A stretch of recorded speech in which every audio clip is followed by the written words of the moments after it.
दोस्तों, अपरा एकादशी के दिन चुपचाप गाय को खिला दें। ये एक छोटी सी चीज, उससे पहले दोस्तों जान लेते हैं।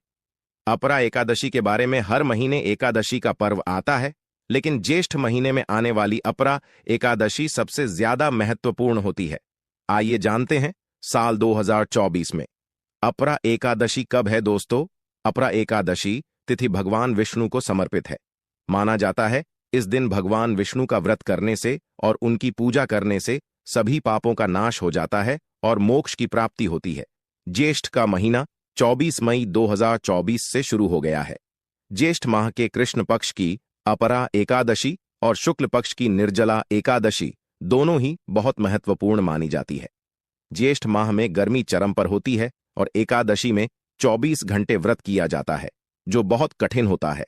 आइए जानते हैं इस साल अपरा एकादशी 2024 की डेट, पूजा मुहूर्त और क्यों किया जाता है ये व्रत। ज्येष्ठ मास के कृष्ण पक्ष की अपरा एकादशी तिथि 2 जून 2024 रविवार को सुबह 05:04 पर शुरू होगी और अगले दिन 03 जून 2024 सोमवार को प्रातः 0:30 पर समाप्त होगी। इस साल अपरा एकादशी 2 और 3 जून दोनों दिन है। इस अपरा एकादशी का क्या महत्व होता है दोस्तों? अपार शब्द का अर्थ होता है असीमित, यानी कि अपरा एकादशी का व्रत करने वालों को असीमित सुख और धन की प्राप्ति होती है। इसी कारण इसे अपरा एकादशी कहा जाता है। अपरा एकादशी समस्त पापों से मुक्ति दिलाने वाली एकादशियों में से एक मानी जाती है। ऐसी मान्यता है कि इस व्रत को करने से पापों का अंत होता है। इतना ही नहीं, व्यक्ति को कई तरह के रोग, दोष और आर्थिक समस्याओं से भी छुटकारा मिलता है और अक्षय पुण्य की प्राप्ति होती है। पांडवों ने श्री कृष्ण के मार्गदर्शन में इस व्रत को करके महाभारत युद्ध में विजय प्राप्त की थी। वास्तव में 2 जून अपरा एकादशी के दिन अगर आप यह उपाय कर लेते हो तो यकीनन आप पर मां लक्ष्मी की कृपा होगी और आप धनवान बन जाओगे। आप धनवान न बने तो मुझे बताना दोस्तों, बस जो उपाय आपको बताया जाए वह उपाय कर लेना। चलिए जानते हैं, एकादशी के दिन चुपचाप गाय को खिला दें।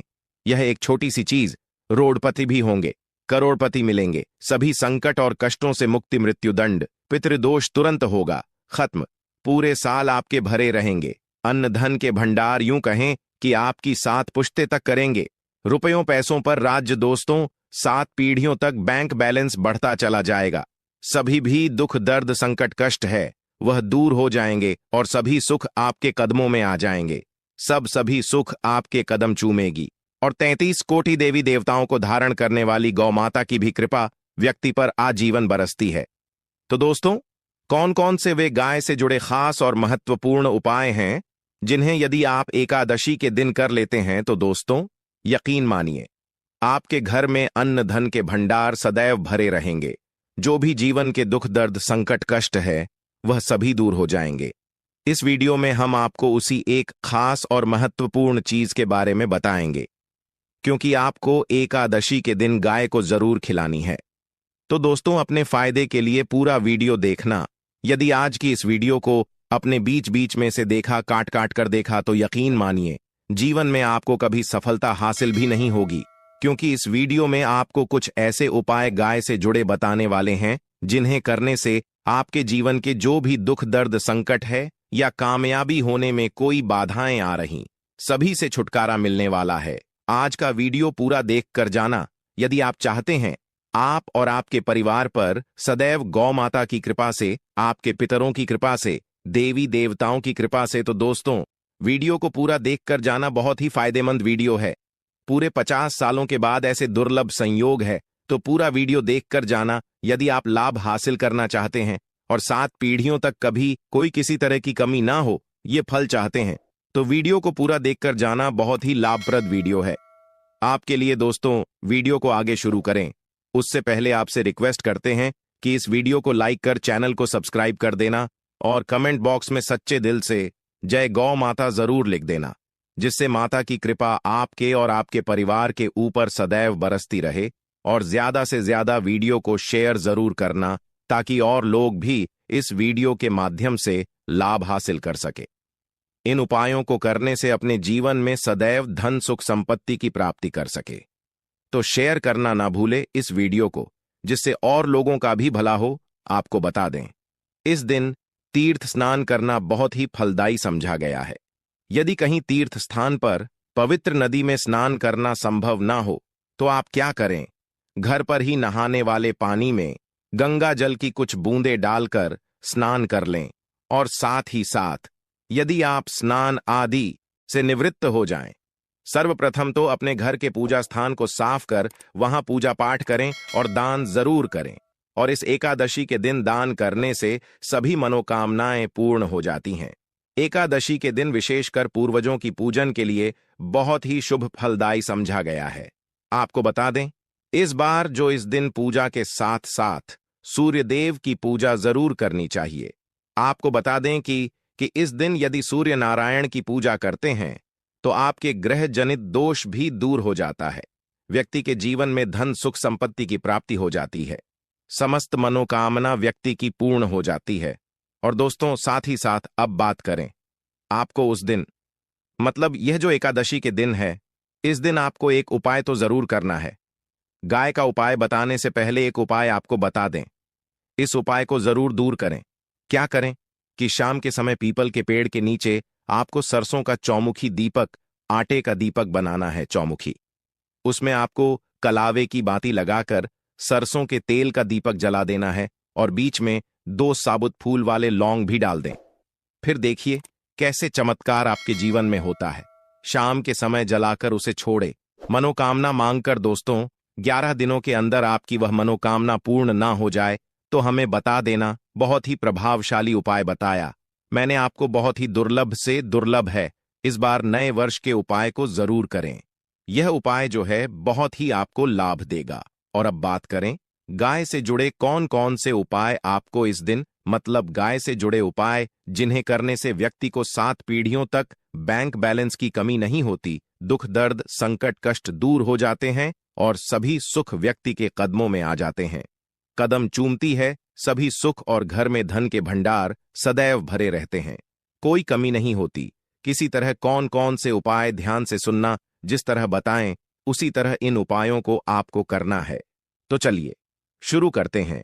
कौन कौन से गाय से जुड़े उपाय हैं?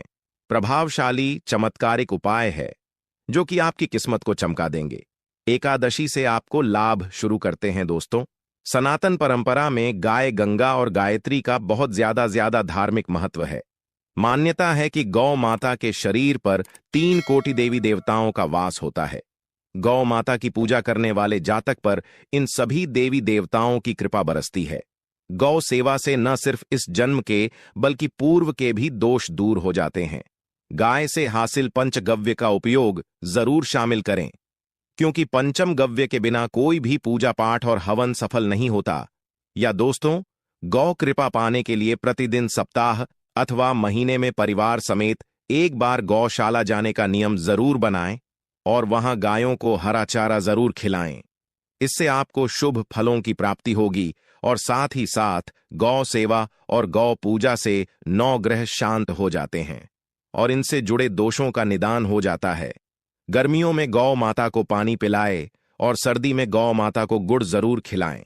ध्यान रखें कि गर्मियों में गाय को गुधिया अनेक देवी देवता को अपने ने शरीर पर धारण करने वाली गौ माता से जुड़े कई शुभ और अशुभ संकेत भी होते हैं।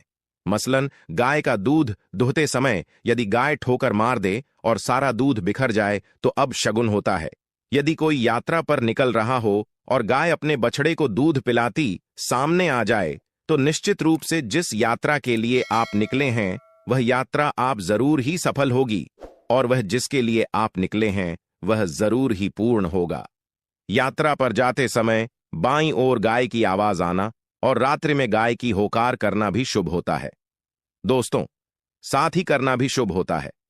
दोस्तों, साथ ही साथ गाय के साथ आप भूलकर भी दुराचार ना करें, अन्यथा मिलता है घोर पाप और जीवन भर की परेशानियां बनी रहती हैं। जी हां दोस्तों, गाय को राष्ट्रीय पशु बनाए जाने और इन्हें मौलिक अधिकार दिए जाने की बात हो रही है तो सवाल उठता है, गाय संस्कृति का अहम हिस्सा है, तब भी गाय के साथ लोग खराब व्यवहार कैसे कर लेते हैं? गाय दर दर भटकती रहती है, भरपेट इन्हें चारा तक लोग नहीं देते। गाय जब तक दूध देती रहती है तो उनकी सेवा होती है और जैसे ही दूध देना बंद कर देती है तो लोग इन्हें उनकी किस्मत पर छोड़ देते हैं, सड़कों पर और गलियों में भटकने के लिए। ऐसे में गोवंश जीवों को कोई डंडे मारता है तो कोई पानी डाल देता है, कभी वाहनों की चपेट में आ जाती है तो कभी बीमार होकर बेचारी यह गाय दम तोड़ देती है। ऐसे में जरूरत है इन बातों को जानने की। गाय को लेकर शास्त्रों में क्या कहा गया है, गाय के साथ आपको कैसा व्यवहार करना चाहिए। दोस्तों, गाय को कभी भी मारना पीटना नहीं चाहिए। शास्त्रों में गाय को माता का दर्जा दिया गया है। गाय को मारने वाला माता को मारने पीटने वाले के समान पाप का भागीदार समझा जाता है। नरक लोक में वर्षों तक कष्ट भोगना पड़ता है। अगले जन्म पशु योनि में मिलता है। कथा है कि गौतम मुनि ने गलती से गाय को डांव मार दिया था, जिससे गाय की मृत्यु हो गई थी और इस पाप से मुक्ति के लिए इन्हें वर्षों तक तपस्या करनी पड़ी। भगवान श्री कृष्ण जी ने बैल स्वरूप में आए वृद्धाश्रम का वध कर दिया था, जिससे मुक्ति के लिए भगवान श्री कृष्ण को संपूर्ण तीर्थों को एक कुंड में बुलाना पड़ा और इस कुंड में स्नान से वह पाप मुक्त हो गए थे। दोस्तों, साथ ही साथ पानी पी रही गाय को भगाते हैं वे घोर पाप के भागी बनकर नरक भोगते हैं, ऐसा पुराणों में बताया गया है। जबकि जो लोग गाय के लिए प्याऊ और चार बनवाते वह माह भाग्यवान होते हैं। ऐसे लोग घोर पाप से मुक्त होकर स्वर्ग पा जाते हैं और बड़े ही धनवान कुल में जन्म लेकर सुख भोगते हैं। और साथ ही साथ आराम कर रही गाय को कष्ट देकर कभी भी उठाना नहीं चाहिए। कहते हैं कि जिस स्थान पर गाय बैठी है वहां से नकारात्मक ऊर्जा खत्म हो जाती है। गाय के बैठने की जगह को जो लोग नियमित साफ रखते हैं वह जन्म में किए गए जाने अनजाने में पापों से मुक्ति हो जाती है और गोलोलोक में स्थान पाते हैं। गाय को डंडा मारकर उठाना, पानी डालकर उठाने से मनुष्य पाप का भागी बनता है और अगले जन्म में उसे दर दर भटकना पड़ता है। और साथ ही साथ शास्त्रों में बताया गया है कि गाय का दूध उसके बछड़े के लिए होता है। गाय के बछड़े से बचा हुआ दूध ही मनुष्य को लेना चाहिए। परंतु कुछ लोग एक बार गाय को दूध लेने बाद फिर से बछड़े के लिए बचा हुआ दूध भी धो लेते हैं। ऐसा करना घोर पाप कहा जाता है। ऐसे दूध को धोने वाला और ग्रहण करने वाला दोनों ही पाप के भागी बन जाते हैं। दोस्तों, साथ ही साथ शास्त्रों में कहा गया है कि गोवंश मतलब गाय और बैल के पीठ पर नहीं बैठना चाहिए। इनकी पीठ पर बैठने से महापाप लगता है। ऐसे लोगों को नरक की यातना भोगनी पड़ती है। एकमात्र देव के अंश के उत्पन्न नंदी ही गोवंश है, जिस पर स्वयं महादेव और महादेवी सवारी करती हैं, क्योंकि नंदी ने स्वयं अपनी इच्छा से महादेवी की सवारी बनना स्वीकार किया था। और साथ ही साथ शास्त्रों में गाय के दान को बहुत ही महत्व दिया गया है। परंतु ऐसी गाय का दान कभी नहीं करना चाहिए जो बूढ़ी और बीमार हो। कठोपनिषद में नचिकेता की कथा भी इस संदर्भ में है कि जिस नचिकेता ने पिता द्वारा बूढ़ी गाय को दान करने पर आपत्ति जताई थी। दूध देने वाली और बछड़े सहित जो लोग का दान करते हैं वह महान पुण्य को हासिल करके स्वर्ग में स्थान पाते हैं। दोस्तों, साथ ही साथ सूर्य चंद्र मंगल शुक्र की युक्ति राहु से हो तो पितृदोष होता है। यह भी मान्यता है कि सूर्य का संबंध पिता से एवं मंगल का संबंध होने के कारण सूर्य यदि शनि राहु या केतु के साथ स्थित हो या दृष्टि संबंधी हो तथा मंगल की युति राहु या केतु से हो तो पितृदोष होता है। इस दोष से जीवन संघर्ष में बन जाता है। यदि पितृदोष हो तो गाय को प्रतिदिन या किसी भी एकादशी को या किसी पूर्णिमा के दिन, अमावस्या या किसी भी खास दिन पर रोटी गुड़ चारा खिलाने से पितृदोष खत्म जाता है। साथ ही साथ गाय की पीठ पर जो कूबड़ बना होता है वह बृहस्पति गुरु है। अतः जन्मपत्री में यदि बृहस्पति अपनी नीच राशि मकर में हो या अशुभ शिवलिंग में जा रहे हों और सामने से गौ माता आती हुई दिखाई दे तो गौ माता को अपनी दाहिनी ओर से जाने देना चाहिए। आपकी यात्रा जरूर ही सफल होगी। और जिस घर में गाय होती है उसमें वास्तु दोष स्वतः ही खत्म हो जाता है। और साथ ही साथ आपको बता दें कि गाय को आप भी रोटी बनाएं, प्रतिदिन ताजी रोटी ही बनाएं। गाय को अगर आपने रोटी बनाई है तो कोशिश करें कि उस रोटी को आप तुरंत ही गाय को दे दें। अगर आप उस रोटी को रख दें और उस रोटी को अगले दिन देंगे तो वह रोटी बासी मानी जाएगी। गाय को कभी भी बासी रोटी ना दें, इससे घर में नकारात्मक ऊर्जा वास करती है और जो भी काम आपके बनने वाले होंगे वह काम भी आपके बिल्कुल भी नहीं बनेंगे। इससे आपके घर में हमेशा दर्द देवता का वास रहेगा और आप जिस भी काम को करेंगे उस काम में आपको हमेशा असफलता ही हाथ लगेगी। इसलिए कोशिश करें गाय को रोजाना ताजी रोटी बनाकर खिलाएं और रोटी को बिल्कुल ना रखें। बासी रोटी गाय को ना दें और साथ ही साथ सड़ी गली चीजें गाय को नहीं खिलानी चाहिए। घर में कोई फल है, कोई सब्जी है, सड़ जाए तो लोग क्या करते हैं, गाय को देते हैं नहीं। ऐसा नहीं करना चाहिए। ऐसा करने से यदि आप गाय को खिलाते हैं तो आप पाप के भागी बन जाते हैं। आप बिल्कुल सड़ी गली चीजें गाय को न खिलाएं और साथ ही साथ एकादशी पर आटे की 11 लोहियां बनाकर उनके ऊपर हल्दी लगाएं। इसके बाद गाय को खिलाएं।